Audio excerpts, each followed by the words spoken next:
All right, and welcome. This is a special edition at we're mid-year here. We're calling this our mid-year insights. I don't know. Johnny will have great insights. I'm just here for I'm the eye candy today. Normally it's yeah. Hey, you're not supposed to laugh. That was not a no. Yeah, Is that a joke? Sorry. yeah, that's what I was. Johnny's usually the eye candy, but hey, I have to sneak in there sometimes.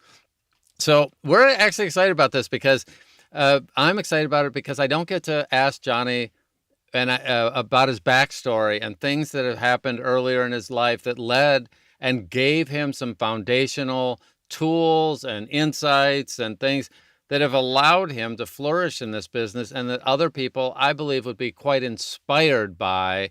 And so, Owen, thank you. And all right, so let's get this out. So Johnny, Happy birthday, Don Baarns. Let's yeah, get it out of the way. yeah. Don said he doesn't want to make a big deal about his birthday. So once again, I followed through on his wishes and sent him nothing. I don't want our relationship to become transactional. My birthday's coming up, and I want to say you can definitely send me stuff. Now, Don doesn't want to make a big deal about his birthday because you guys don't know that, but he's only 22. And he's just ashamed of how things have worked out so far. It's that tough living, that late night stuff, and the drugs have really, really wreaked a Yeah. great deal of harm on this guy. I think for Johnny, let's keep it straight. For a 92-year-old, I'm looking damn good. Okay. You are indeed. I'd vote for you. Yeah, yeah. Speaking of politics for 1 second, I just want to say one thing. Mhm. Hang on. First, my dog wants to come in. So I'll say, come in, Bubby. Come in. So anyway, if I, in my youth, in my younger days, I've been shot at, stabbed at, I've been tied up and beaten, and I never said, "Hey, get my shoes." Oh, I'm saying, I'll leave it there. Okay. Yeah. Okay. And with that happy note, Yeah. today, you guys, what we want to do is this: we're going to talk about. Don and I are going to ask each other stuff. We're going to be reveal anything you want about our backgrounds, what we're up to now, how we got to where we are, et cetera, anything you want to know. We'll talk in general about pretty much anything. But let's get if you guys have questions, this is your time. And I'm going to say this a couple times throughout the broadcast. If there's a guest you think we should have on our show that we should have, you want to hear from, let us know. We'll try to reach out. If perhaps you would make a good guest. I know Steve Corona, who's on the show a lot. I'm going to invite him to come on as a guest one day because he has a wonderful, some interesting backstory. He was a drug mule for many years, so it'd be interesting to have his story, I think. Here's Stacey Caroline. He's going to be on in 2 weeks, I think. So some of you folks who are in the audience, we can bring you on and make you the guest because you don't have to be. Paul Gagney's wonderful, and Steve is wonderful, and all these.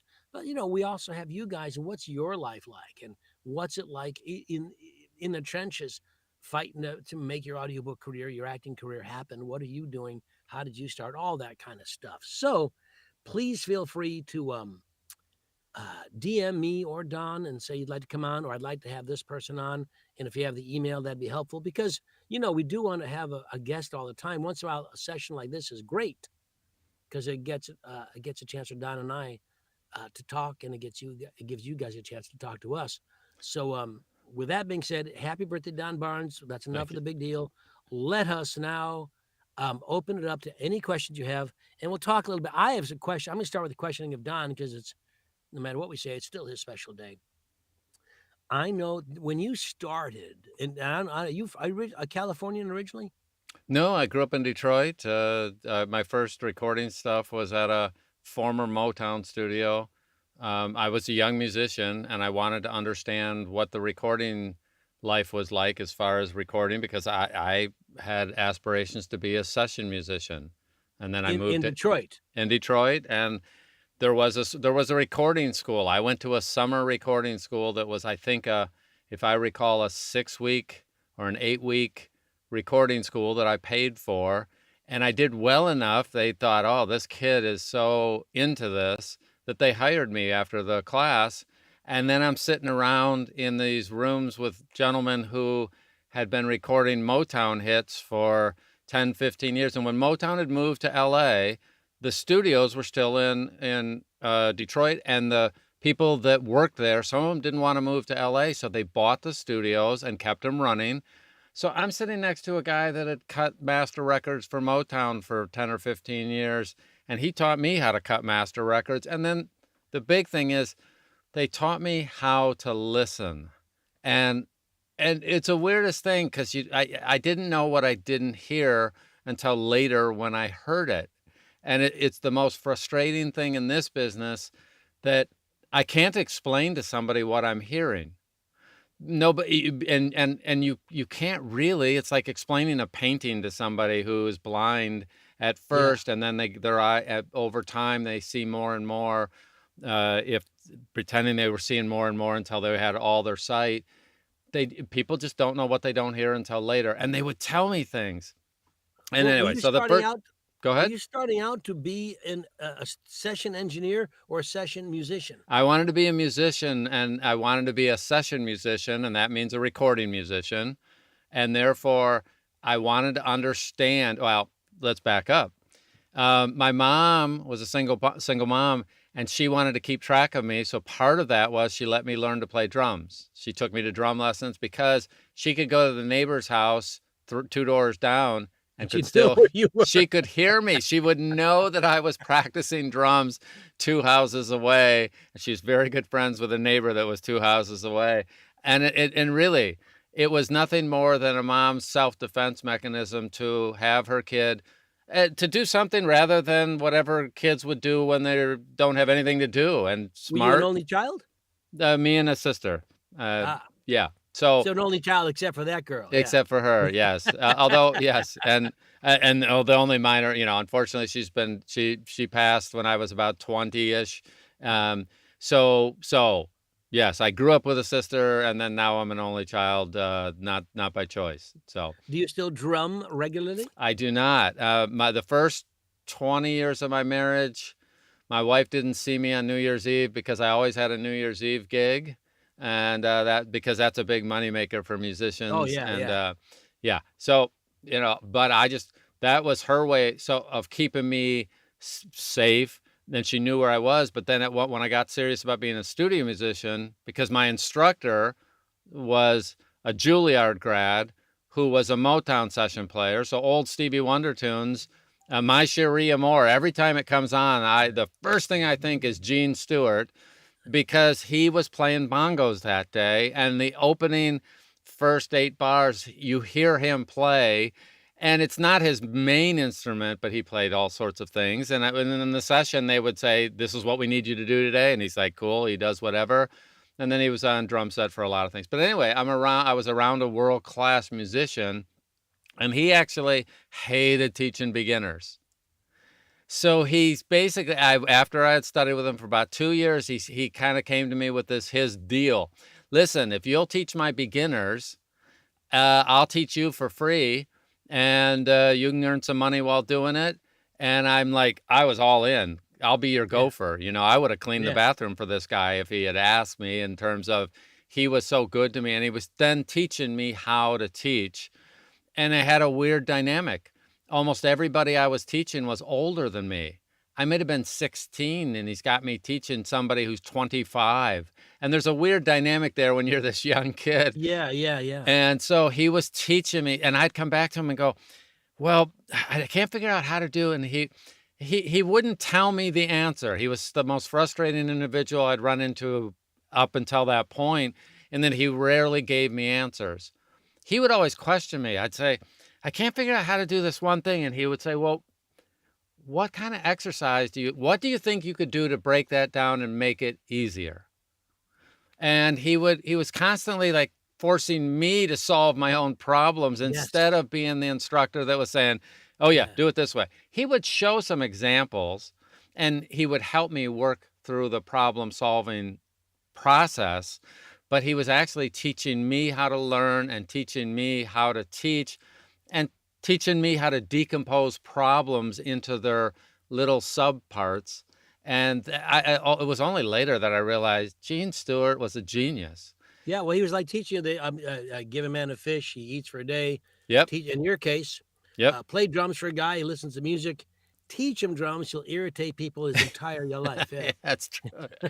But it also, in that process, I ended up, because I was teaching people older than me as a young person, also taught me how to I always had to be extra nice because it's irritating when a kid is telling you what to do Yeah. and is superior. I was better than they were.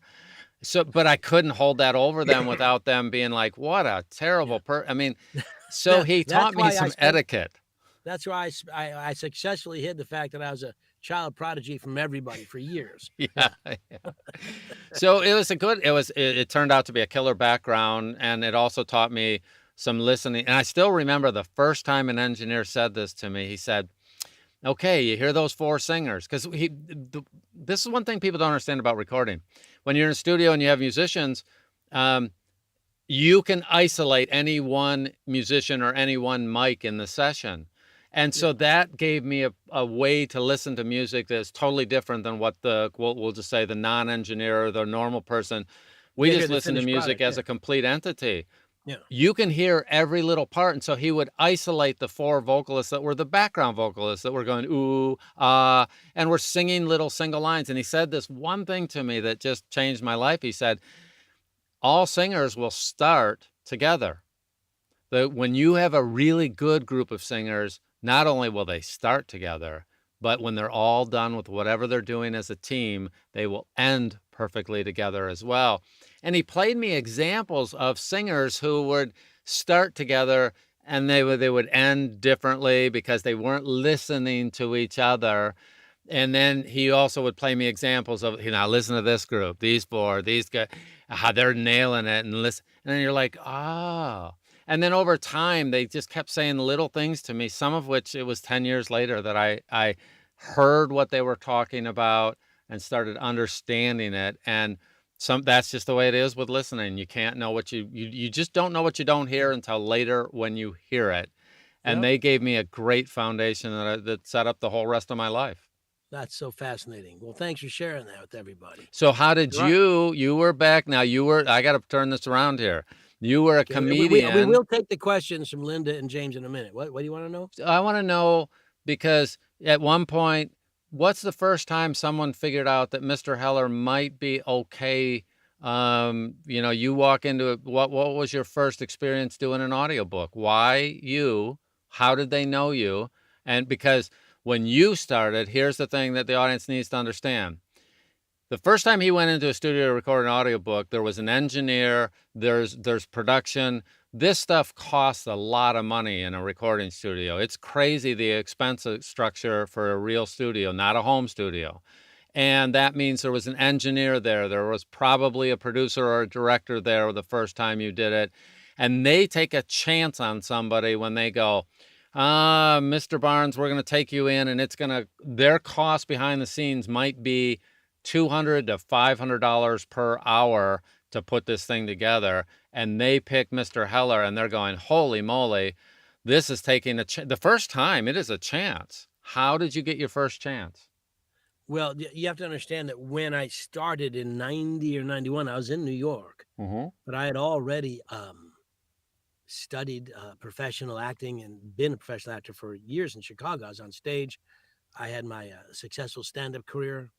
I had written and performed in Chicago stages, and so I'd done a lot of stuff, and I'd done a lot of voiceover and on-camera work and stage stuff. So I was not inexperienced. I just didn't know. I thought when audiobooks came to me, and it literally did come to me, I just thought it was, a better gig than tending bar while I was waiting for my next break. I didn't realize it'd be where I'd live forever. So I started, I think I've told this, from my dear friend, the late, great Richard Ferrone, who lived right across the street from me. He had a really deep, rich sound, and he did a lot of, he did all the John Sanford Prey books, a lot of the dark thrillers and horrors and things. And at the time, Claudia Howard, who ran Recorded Books, when it was not RB Media, not the giant it is now, but a much smaller outfit. I met her. He brought me in to meet her, and she was getting auditions all over the place. And they had a lot of YA and little and mid-grade and young children's books, and they needed an actor who was suitably, I think, immature and sophomoric enough, but skilled to play the energy they wanted, but had some skills. So it was kismet. I walked in, I did it, and I started doing that, and it proved to be a fine match. And that's how I started. That's how I began my career in the audiobook world. And that was 90 or 91. And they were still, hell, I remember we were doing reel to reel and, Yeah. flip tapes and things. Yeah. Yeah. So Yeah. it was, it was a different time, but that's how I started. But I had a pretty decent theatrical training background prior to doing it. So, So and I you were an look at it overnight as another success acting with job. no background. Is that what is that Say how again? you were an overnight success with no background? Is that how I Exactly read right. Yeah. that? It took me a good 20 years to become an overnight success. It was a long night, but but let me look at some of these questions. You have first one was oh my goodness, you got to go back. I don't have the ability to do I that. can You do. okay. I can Go back a little bit. okay. I'm gonna go past all the The happy the birthdays. birthday stuff.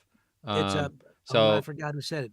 There's two questions. Somebody wants to know first off the story with Bill. What's the story with? Wait, oh, is that Bill Lord? That's Bill Lord. yeah, That is Bill Lord, I yes. think. What does he want? Cake and cocktails still? Yes. As soon as you send cake and cocktails, they will be available. Yeah. Up until then, we don't have either one. I think I have some cookies. And so let's see. So well, I'll start highlighting some Yeah, questions Linda. here. Yeah. Linda asked, fellow Michigander here. Question is about how a recorded mono file can show up as stereo, tracks mix, stereo. I want to make sure it doesn't happen again. So in all the software, so let's back up. We only record with one voice and one mic as a tradition, although you can have stereo mics, and so there are minor exceptions to everything. But as a rule, one mic, one voice. But all the software that has any recording background, everything goes out stereo, and sometimes it was also known as dual mono, which it takes the same signal and just puts it in both ears. All the playback equipment takes a mono and puts it in both ears. So a lot of software will automatically put it into stereo if you don't do anything, because that's the tradition for music. Music is always sounds better in stereo. Most of us have two ears, and therefore it's just the way music has been over the last Don Trump doesn't. yeah. Yes. Okay. And so we'll go Sorry. I promise I'll leave it all alone. I okay. can't, but I'll do my best. This is a total aside. One of the things that I love about Heller is he's one of the few guys that doesn't have a filter, although he works hard at filtering, because if you're with him in person, then you realize he is just super funny, and he never means to offend somebody. But the reality is, great comedians, people that are witty, they sometimes say things because it's the first thing that comes to mind that is hilarious, even if it's inappropriate. And everything he said, if he were to say something today that was inappropriate because of what happened in the last week, if he said it a year from now, time plus tragedy equals comedy. And that's a formula that's been around for a long time. So anyway, okay. Singers, the best singers are always excellent musicians. And my wife and I have a joke, because she's got a singing degree. We always said the musicians and the singers, implying that they were not one and the same. And she knows I'm kidding about that. So James, some people had asked me about traditional grip versus match grip. I did start with traditional. I played many, many years of traditional. I still will switch. Drumming? Is that drumming talk? Yeah. They're asking about drums, and I will sit if I'm playing a jazz thing. I have a tendency to go back to my roots and play that traditional. And for a lot of commercial things, I will almost always play match. And it depends on what I've been practicing lately. And then my wife reminds me, this was one thing back in the old days when we were cutting records. The people that have great ears can tell where the needle is riding in the groove, and you can hear it ride up on the right and the left as the record's going around. And when you know what to listen for, you can tell at points where the needle is almost skipping, and it's on which side of the groove. It's really fascinating what you can Wow, that is tell. fascinating. But nobody in the beginning, it just sounds like music. But she remembers, because I just talked about, I could hear a record. Now I can hear records, and I could say, oh man, that almost skipped right there. And you can hear it. And there's subtle things that change. And these engineers would point that stuff out to me. They would always tell me, they were sitting next to me. I'm blowing tons of money while trying to learn this stuff because the blanks that you use on a Neumann lathe, they're expensive back in the day. And he would laugh and go, well, I just got to skip there. And I'd go, how do you know that? I said, well, you can hear it. I couldn't for years. So anyway, that's a fun I thing. I I I'm, I have a question for you about this sort of thing. uh-huh. Um, a friend of mine who's another audiobook narrator, we were talking about, she said, "What do you take on the road when you have to record it, if you have to do something on the road?" Yeah. And I said, "Well, I don't really. If I'm taking a vacation, that's the whole point of a vacation. I don't do anything. If Yeah. an audition comes in that I want, I just build a little, couch for it with the hotel pillows and do it in my phone." Okay. But she said that she is gonna do some traveling, and she's gonna bring, what the hell is she, a MacBook Air, a Yeah. MacBook Yeah. Pro, one of those MacBook things, a microphone, some sort of interface. Yep. And according to her, and she'll try and set up a little, fake fort thing or whatever. According to her and some engineers she talked to, the fact that it's not a good studio sound won't make any difference because they have filters they can put it through to make it sound okay. Is that right? If you do the setup right, so I don't know if you know, my son just did the Soccer. Yeah. soccer stuff. Okay, um, if for those of you that are in the soccer, he just did the North America, We've got South to have him America. on this show, man. He's Yeah, got to he come just on. and when you hear, anyway, so the Fox broadcasters have because it was broadcast on Fox, and then there's their broadcasters did the American and the Canadian feed, and my son did English for the rest of the world. So anybody English speaker all over the world except for the United States and Canada ended up listening to my son for these soccer playoffs. And he's just brilliant at it. And he actually got Lisa and I involved in voiceover and audiobooks. We didn't know anything about it. He's the one that discovered it all first because he was doing sports broadcasting. And so when he's on the road, he does not try to record an audiobook. That's a very difficult thing to record on the road with changing stuff. And yes, I think if you knew enough engineering wise, then you could probably get pretty close, but it's just a insanely difficult thing to do. But a voiceover where you have something that's contained and it's 30 seconds, 2 minutes, 10 minutes, even 20, 30 minutes, that can be done on the road quite gracefully these days. There are good microphones now that have a built-in interface, so you don't even have, you could carry this is embarrassing. My son's probably made $40,000 to $60,000 over the last year off a microphone that is under $200. It might be under $100. I'd have to go back and check. I think it's a $100 microphone, USB, that has a built-in interface for when he's on the road. And he does build. We kind of have a little protocol. For example, ironing boards are his friend when he's in a hotel room, because he can ask for an extra ironing board. Most of them have an ironing board, and he uses that to put blankets over to create a better fort Oh, around that's a great him. idea. And so ironing boards are our friends. He will take extra blankets and put them over cabinets, over televisions, and then he'll use ironing boards, and sometimes it's over him and he's sitting on the floor. I mean, he'll do whatever it takes. Like, he's just into what does it take to make it sound great. And then, oh, there's the Copa America finals for those Yeah. people who, Lisa. We'll have, by the way, if you go to my feed, my Facebook, then I'm putting up some things that show him voicing some finals, and it's pretty impressive. It's way beyond his days. It is, you all have this. It's cool when your dog, your kids, somebody, your niece and nephew, they do cool things, and I get the glow and pretend like I had something to do with it. He's he's 40. Everything he's doing is because of him, not because of me. So we're quite proud of that. But anyway, this guy is a master at building little forts and looking around the room and saying, oh, I could take that chair and turn it on its side and set it next to the bed. And now the legs are up because he put it on the bed. That'll give him enough that the blanket could go over his head if he needs it in that room. And then he has become a master at 2 or 3 tools within RX, because hotel rooms, he can't control the air conditioning. He can't control the heating and the stuff that's going on around him. And while he's not, I mean, he spent the first 6, 7 years doing this stuff where he just sent it to me. Okay. Yeah. But he's That's my learned over go-to. the last few years how to take an RX and both take out little noises that have come in, and then there are tools to handle the air conditioning, and you can get some amazing, like he has clients that don't know, and they've paid him tens of thousands of dollars, and they think he's in his regular studio. Now, I'll I be hope they're real not honest. watching this show. Yeah, Yeah, well, yeah, I hope they're not.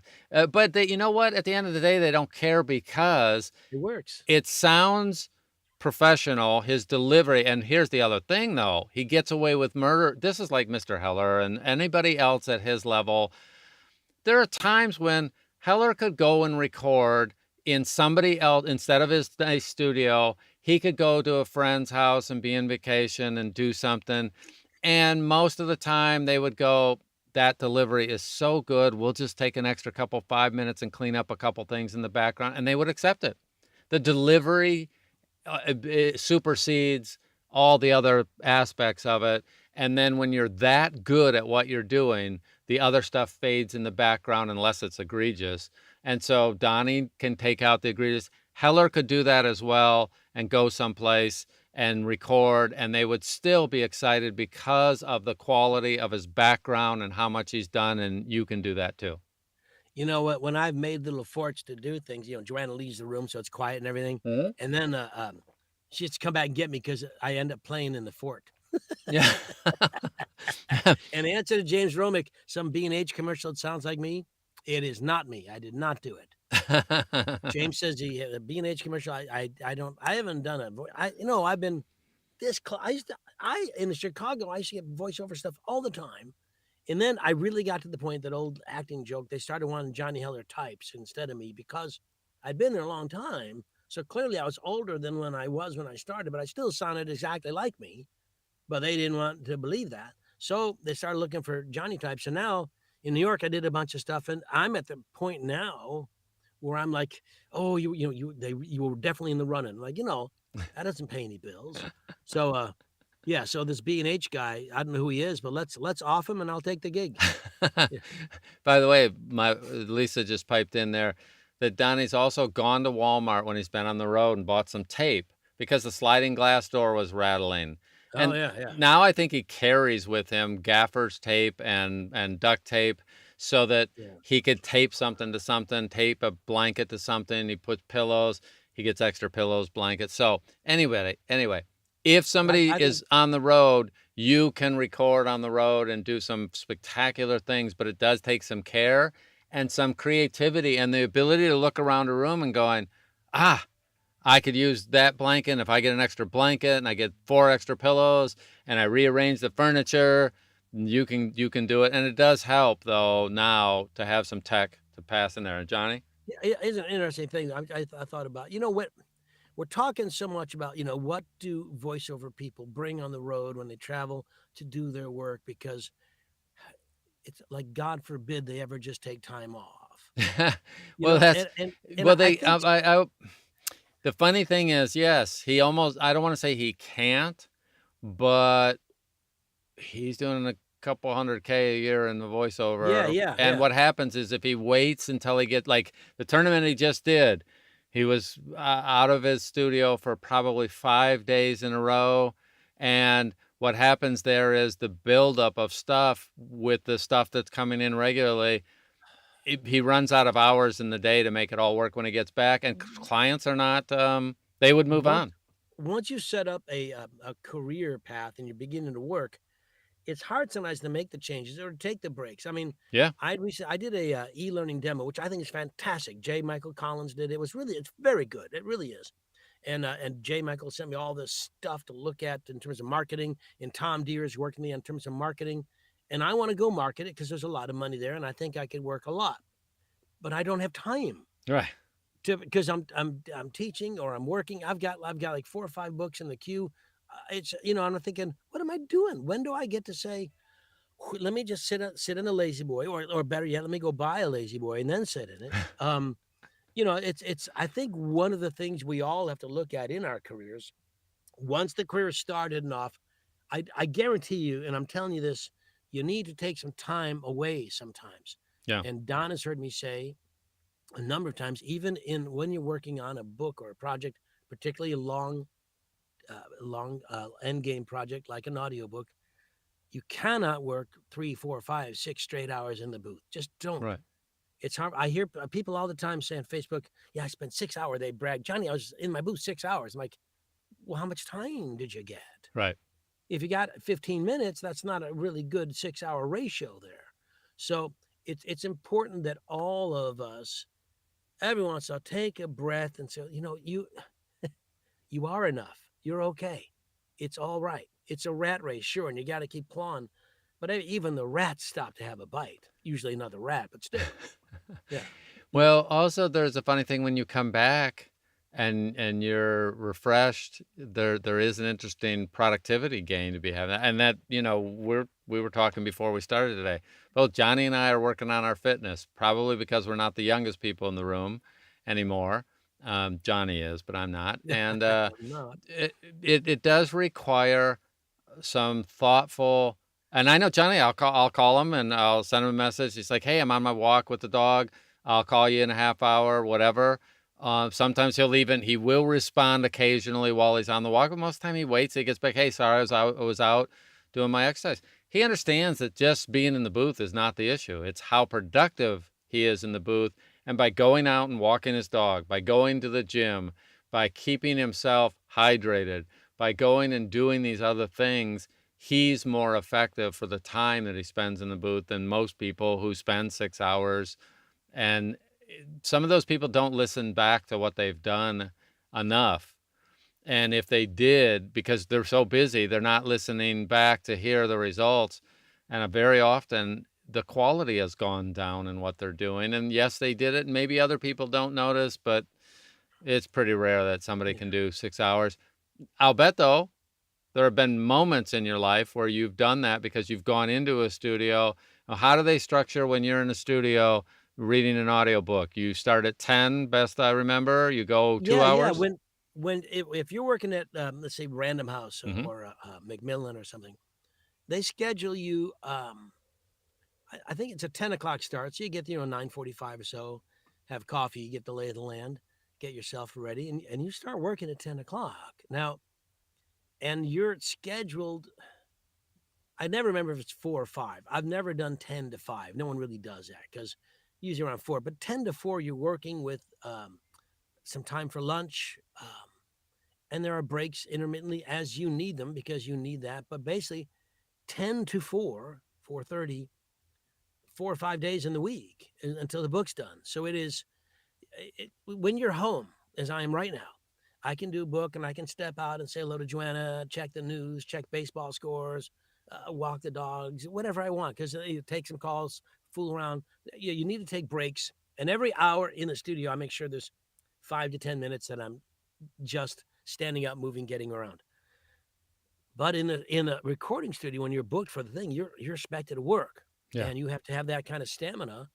And a lot of people start, the only time it's a problem is when you worry about it, And I think that's true with so many things that we say, geez, how am I going to do that? Well, you're going to do it. When it comes up, you're going to do it. Yeah. How do I do 3 different guys talking to each other? You're going to do it. It's not the problems. Most of the problems we all have in the creative arts, acting, voiceover world are ones of our own making. And I mean that. I know that, what's his name? Anthony Robbins, the giant within who did that neurolinguistic programming stuff. I don't know how much I like everything he says, but I did like, it sounded like a therapist. I brought this up. And someone asks you a question and you say, I don't know. Well, Anthony Robbins, much like any therapist who's worth their salt, will say, what would you say if you did know? Because I don't know is a cop-out. It really almost, if I say, some trigonometry thing, the actual act, I don't know. If Don says, can you turn your gain up? I'm like, I don't know. I don't know. But if there's stuff like, how do you perform this? How do you do this? I do know. Yeah. And I don't know is just me copping out because I'm afraid that we should talk about a little bit of performance anxiety and imposter syndrome and stuff. But I see Stephen Corona asked about the New England narrator retreat and how Yeah. that So when idea did came you have about. the idea for the narrator's retreat, and how did that get started? that idea started, I think this is our 9th retreat, maybe. So somebody else do the math. Um, uh, Joanna had the idea. I'd already done workshops, the Johnny Heller Splendiferous and everything, and we thought we should go someplace where people can come and spend 3 or 4 days in New England. So gorgeous in the fall. I think Joanna just wanted to take pictures of New England in the fall and have somebody else pay for it. But her idea was to do this. And at that time, we worked with Stephen J. Cohen. Um, it was a triumvirate and stuff. He's since left our little triumvirate angrily for reasons I don't even know. But so now it's Joanna and I. But Joanna had the idea, and we did it. It was successful, wildly successful.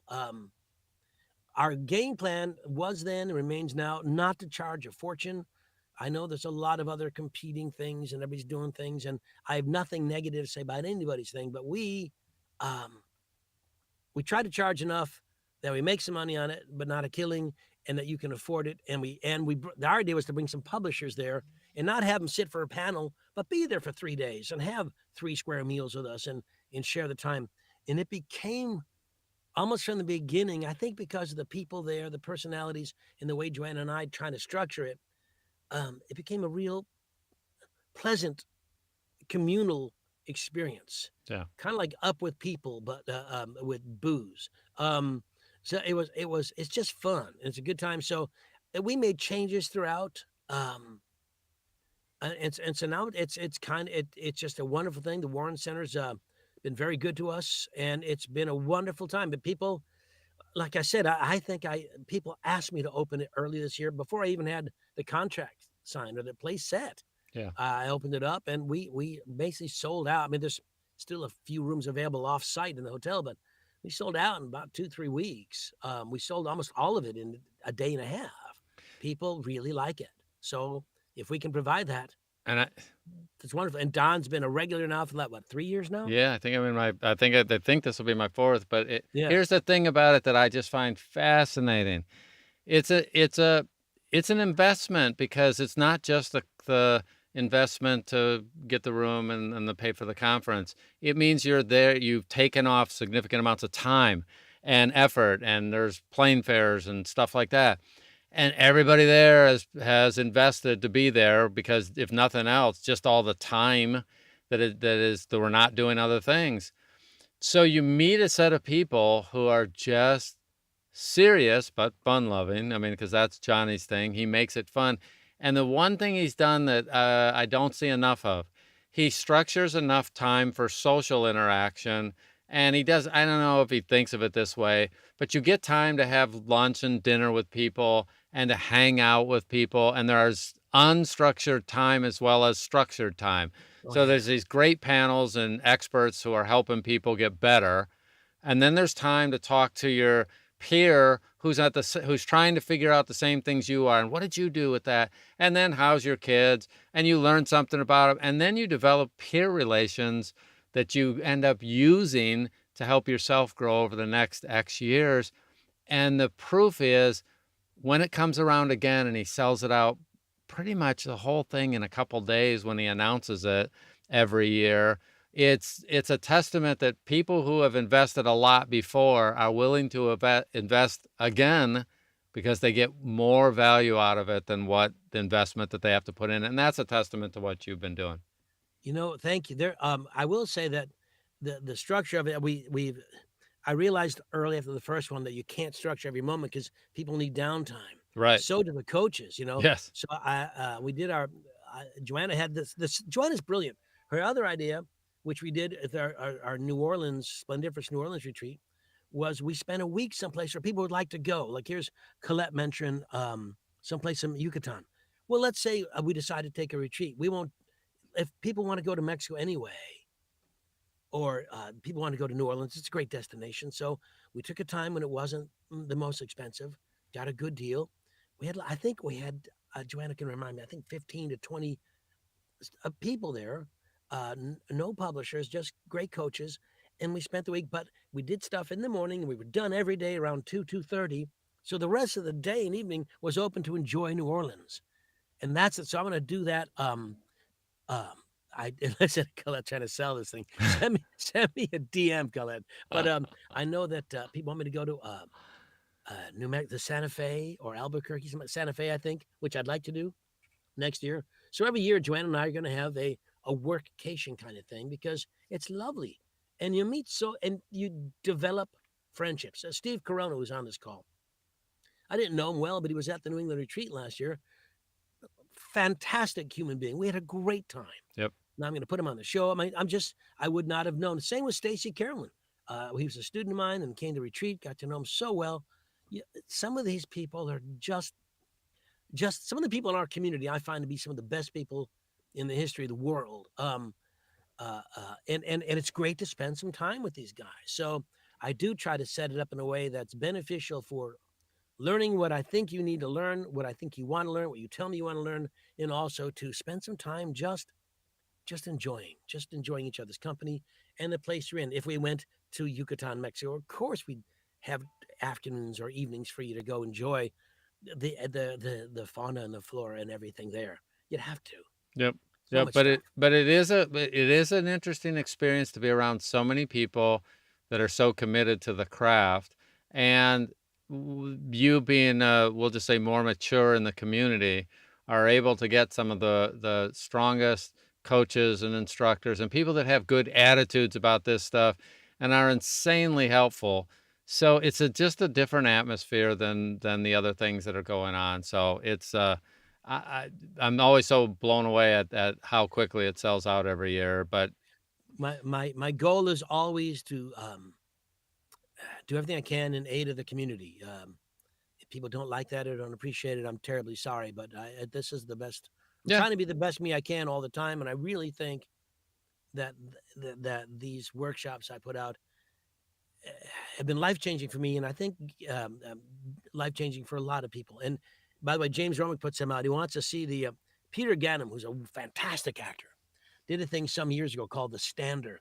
It was when people had been doing audiobooks and just sitting down all the time, and some people stood. It was very weird. Now I know people stand a lot, so he did a funny video.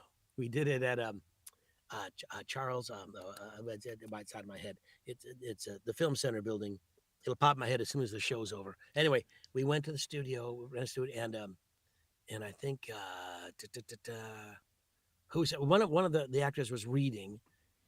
Peter and I are talking about that, and it was during, remember Movember where guys grew mustaches to Bennett. So I had a nice 70s porn stash in this thing. And the whole point of the Stander was to, talk about standing versus sitting and how it was so bizarre. I did the whole thing just because I was going to throw in a totally stupid, non-essential, ridiculous spit take. So it's pretty funny. If I can find, I thought it was on my site. It should be on my site. I'll investigate, as a matter of fact. I'll see if the Stander is there. And if not, I'll see if I can find it and publish it. Because a few people have asked me about it. I think Tom Deere was on Mark Preston's show the other day and asked me anything kind of thing. And it came up because so many people sent me some notes. Where can I see the Stander? And I think we did that. Oh, my goodness. It had to be 10, 15 years ago easily when we did it. But it's a funny, cute little thing. The standard version is there, but the longer version is gone. I didn't know. Oh, the shorter version, says James. I'll ask Peter if it's available somewhere and if I can post it. I'll find out. So I'll let you guys know. By the way, those of you in the audience, I do have the Johnny Heller Workshop alumni page on Facebook. So if you're going to go to my workshops or have been and are not yet a member of that, that's where you want to be a member because that's where you find out everything I'm about first. I post all my stuff there first to give my alumni, people who've worked with me or gone to my workshops, the chance to sign up for things before they sell out. So that's and Don and I will tell you, Don and I are always working on workshops and doing things to try to bring the knowledge out. And here's something that I'll say because Don won't say it. We're doing everything we're doing because we care about the quality of the product that this industry puts out. Yeah. We all know there is AI as a threat to our industry, and it's making inroads all the time. And I've always said the people who will lose their jobs or avoid their acting jobs first to AI are shitty actors. So Yeah, don't be that. it's not a graceful way to say it, but it's absolutely 100% true. And you know what? People don't want to hear that. They just of course it's why, yeah. Anyway, their AI still is a long way away from being emotional and understanding emotion and being able to portray it in a way. Now, my wife's figured out, I always joke that if I want to get irritated, I can call one of about 500 companies and hear my wife's voice say, press 1 for the restroom, press 2 for the, because she's done all these phone tree things over the years. And she does them in a certain style, which works for all these companies, and that's great. But that's perfect for AI. We're both well aware that you do not need a professional actor to say, hey, press 3 to get to the sewing department, press 5 to get to the repair department. That AI, that's everybody doing that kind of work. AI is going to be doing in the future. It's totally different if you're doing a novel, if you're doing a fiction, if you're doing a great story, and if people aren't thinking about what they're doing acting wise, their days are probably numbered. But I also flip back. Drummers had this for years. When I was a young drummer, all the machines were coming in. If you listen to the hits of the 80s, about 80% of them are done with drum machines if they're one of the hits. And then it's all turned around today to where there still are significant numbers that are being done on the computer, but there's also a huge market for great musicians because they have a different feel than the machines.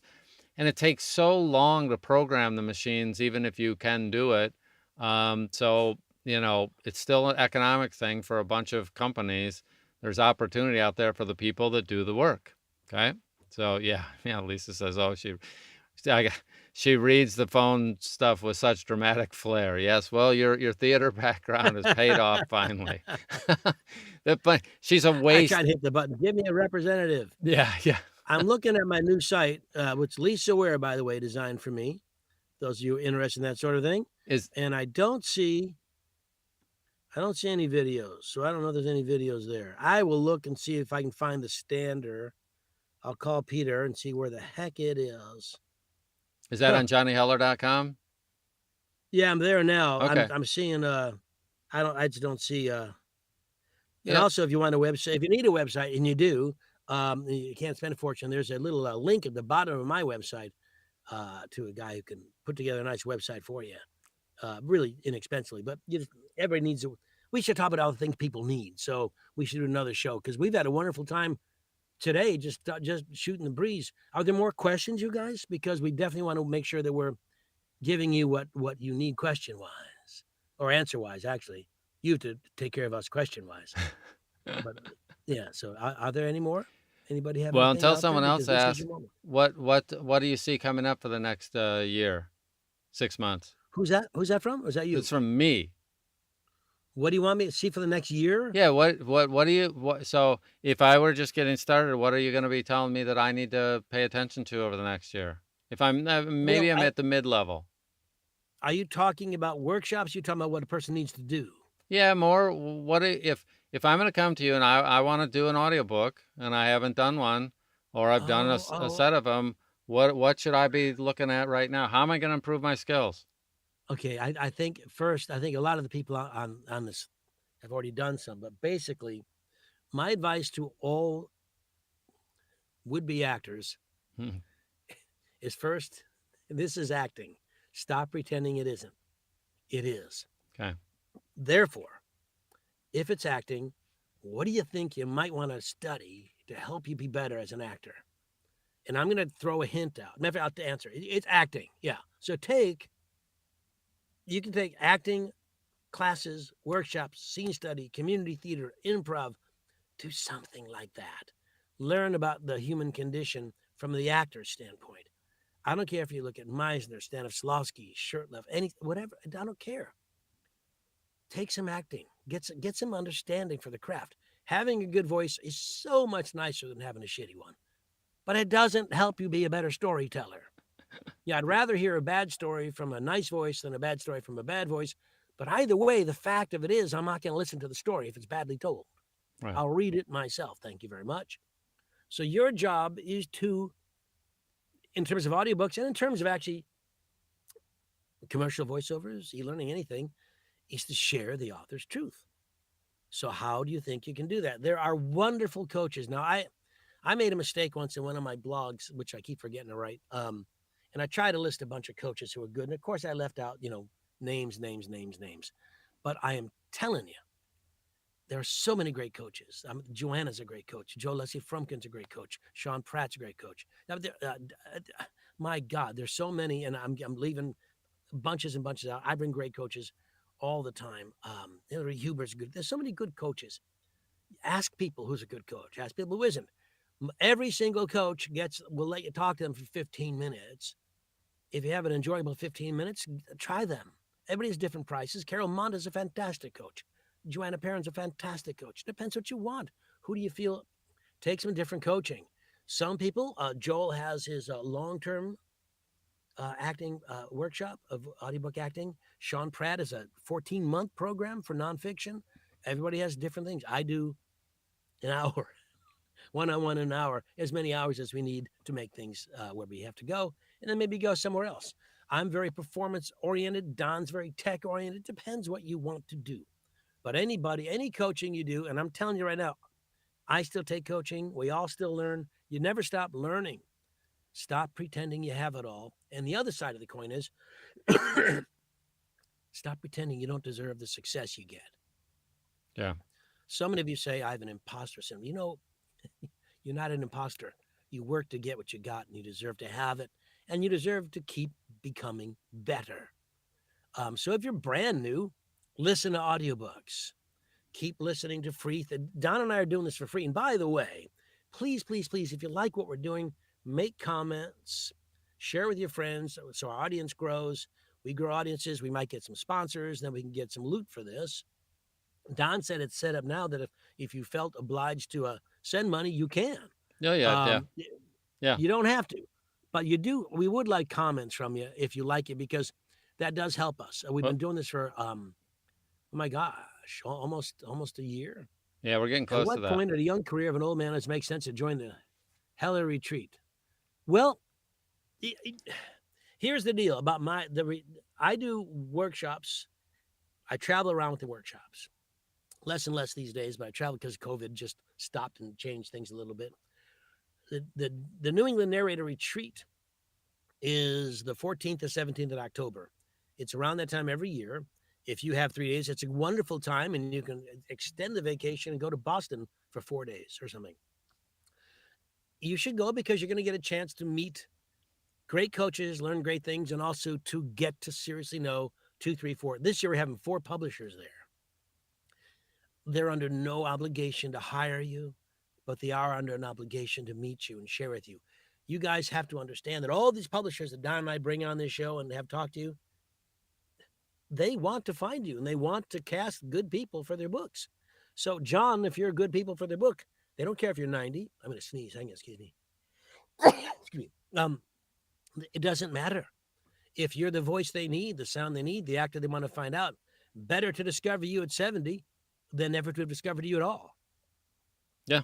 Well, and I want to take that at what point it really depends on how serious you are about it. And it's the same as that same question I could ask about my pickleball journey. I'm 10 months into it. At what point do I hire a professional coach to help me? It really depends on how serious I want to take the game. So I do have a gentleman that I work with who is an excellent player, but he's not a world-class player / coach. And I just decided I want to advance faster than some of my local peers. And in order to get better, you need to be around people that are better at the craft that you want to be better at, or you don't have to, but it's a much slower boat. And a perfect example would be, I can ask Johnny, hey, based on what you hear from me, if I read something for him, he would give me an example to read. He could instantly pick out 3 to 5 things, or 500 things in my case, that I could improve. And he's a good enough coach to go, okay, Baarns could use these 152 refinements. I'm going to tell him about the top 3. and I'm going to give him specific feedback on how he could improve the 3, which will get me the most juice for the time I spend with him. Because of the experience level, he knows I can't take in 152 tips, but he knows that he can get me moving and moving forward with the first 3 that are going to be the most important.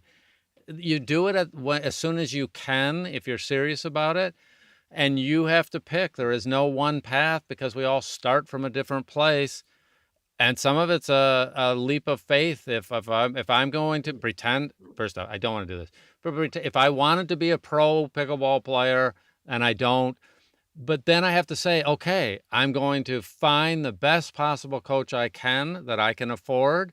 And then I'm going to constantly be on the lookout to upgrade that. If I couldn't start with one of the best people in the business, I'll take my local person first. I'll work my way up. Maybe you can't go to the New England retreat in terms of the investment this year. You can go to one of his events that's happening around the country and pull that off. And if you can't do that, you're going to follow him online, see every time. And have you listened to 10 of Heller's books? Matter of fact, I'll just say a blanket. I'll bet 90% of the people listening to this have never heard more than 3 or 4 of his. There's a few of you who have listened to 20 or 30 of Heller's, and that's a smart thing.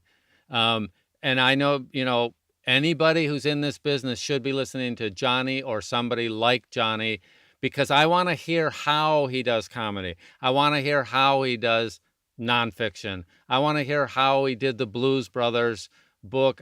And then when you listen to it, listen for what choices did he make?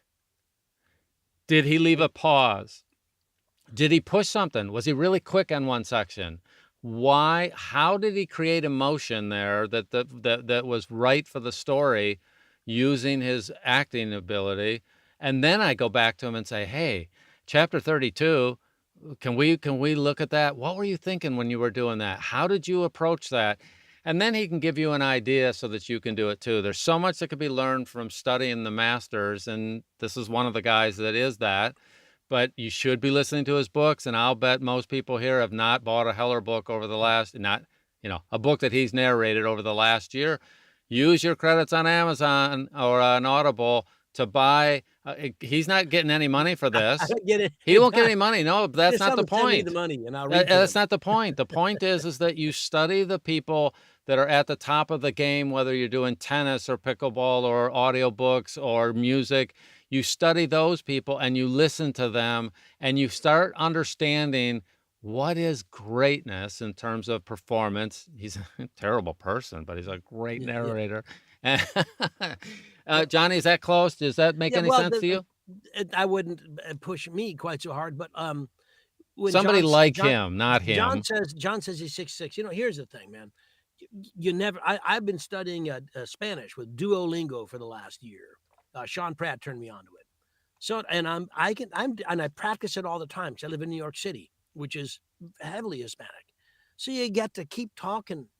You get to keep working. So, but learning something. I mean, studies have shown that the more you try to learn different languages, different sciences, just educate. The more you keep learning, the more youthful and energized and alive your brain and your mind and everything is. There's no time to stop. I don't care if you're 100. Yeah, learn something new. Go ahead and learn pickleball. Go ahead and learn how to play the banjo. Anything. But if you want to do audio books, you should learn how to do audio. Learn a little bit about acting. There's no time that's too late. As a matter of fact, if you get in a local community theater in your community, which is a great thing, a wonderful thing, they need older actors always to play the older actor roles. It's always there. There's a question. Let me just ask real quick. What genres, subgenres do you see coming to the fore in the next couple of years?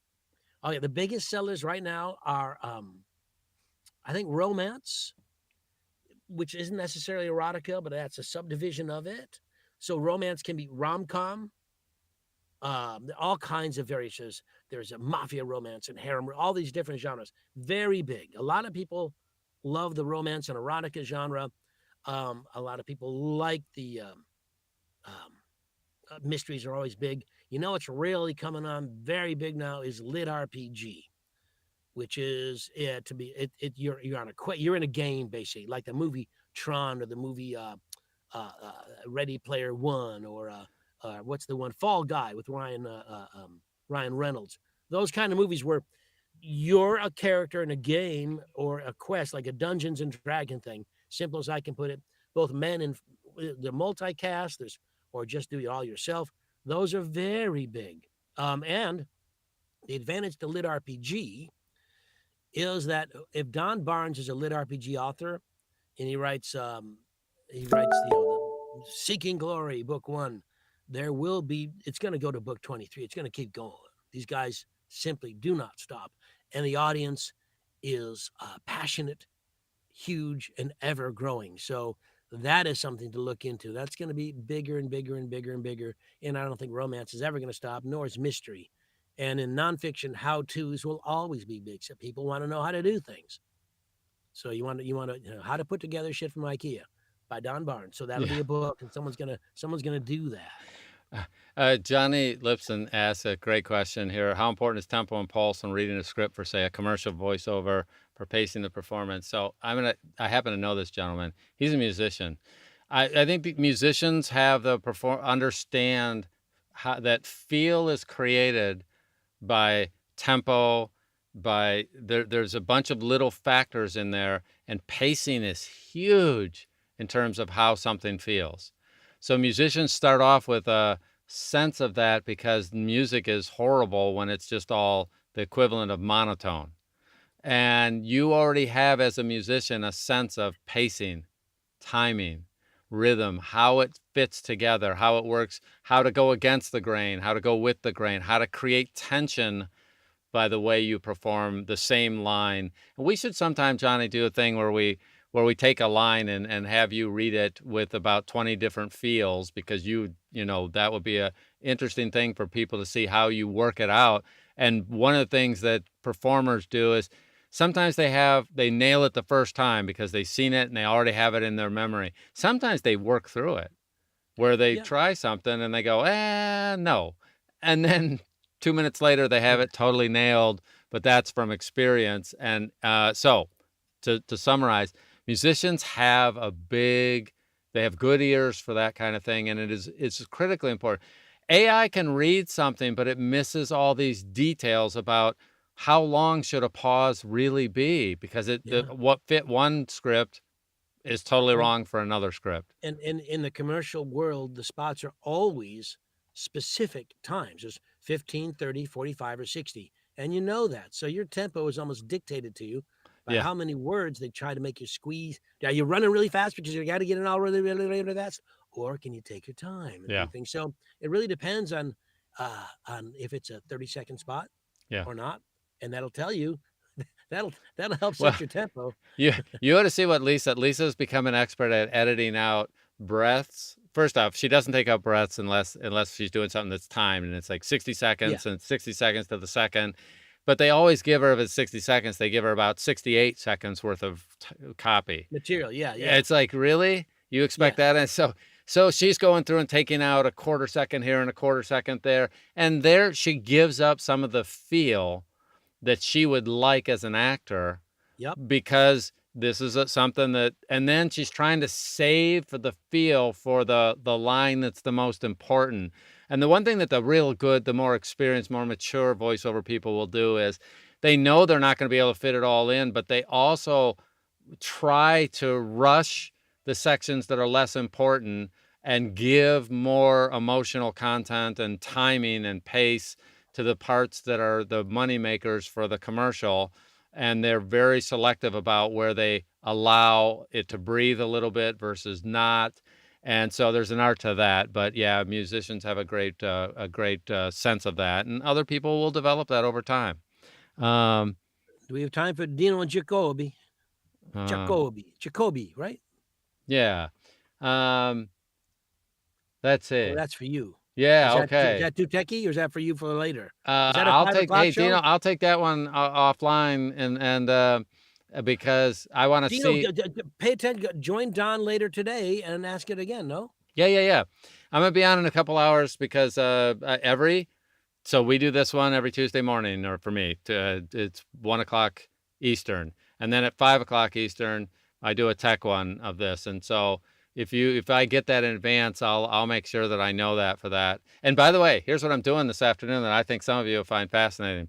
Today I'm going to be talking about managing character, like a little character library. For example, Johnny's doing a book and it has 15 characters, and I know he'll use his smartphone and he'll have Bob, and then he'll have the first example of how he chose to voice Bob. And then he has Fred in the scene, and he has a certain voicing. Fred might have been a Southern character, and he'll document it on his phone.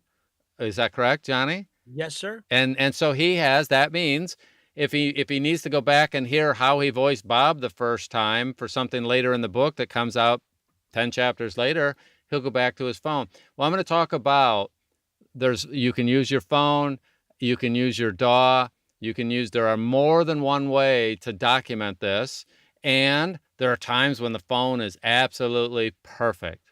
Now, if Johnny was doing a series and it had 25 voices that come in and out, and he might see it in book 1 and not see it till book 30, there are times where the phone is tougher to organize, and then there are times where it's absolutely brilliant because he's managing 5. He needs the top 3 characters, but he doesn't have to document every single character because he's been doing it so long. So I'm going to show 3 different methods that you could be cataloging your voices that range from the simplest ways to the more sophisticated ways. If you were doing a series that's going to last through 10 books, a lit RPG, and you wanted to have a quick way to go and search for all the male characters or all the female characters or all the characters that are under age 20, I mean, there's some things you can do to go from super simple to super complicated or super sophisticated when you need that. Now, I'm always like, how simple can we keep it? If we can keep it simpler, do it. We're far over time, my boy, my Yep. happy birthday boy. Let me just remind everybody, August 24th, if you're in New York City or can get there, Paul Allen Rubin and I will be doing an audiobook acting intensive Saturday, August 24th in New York City. Go to johnnyheller.com, click on the workshop tab, and you can register. Limited space because you want to keep it small so we can work with you on your performance. This is our 4th time doing it. It's really been a wonderful experience. Paul is brilliant, and I'm there. And so we want you to come. If you have any questions, please DM me. If you have any questions for Don, DM Don. Follow us. Join the Johnny Heller Alumni Workshop if you want. And Don's going to be doing his show at 5 o'clock Pacific. 5 o'clock Eastern. I know it's so confusing. 5 o'clock 5 o'clock Eastern. Eastern, 2 o'clock Pacific. And it's VO Tech Simplified. We're always talking about tech-related stuff at that one, and it's the same kind of format where you can ask questions live. So look forward to seeing you this afternoon. Please say nice things about this and comment about it and share with your friends. Yeah, as always, it's a big help to subscribe, share, and when we're all done, if you make a comment in the YouTube, it is insanely helpful to help us get this out to other people. So appreciate your time. Look forward to seeing you next week. And as always, look forward to seeing you on the wires. You have a great day. See you. Bye. Bye-bye. Happy birthday, Don. Thank you. Bye-bye.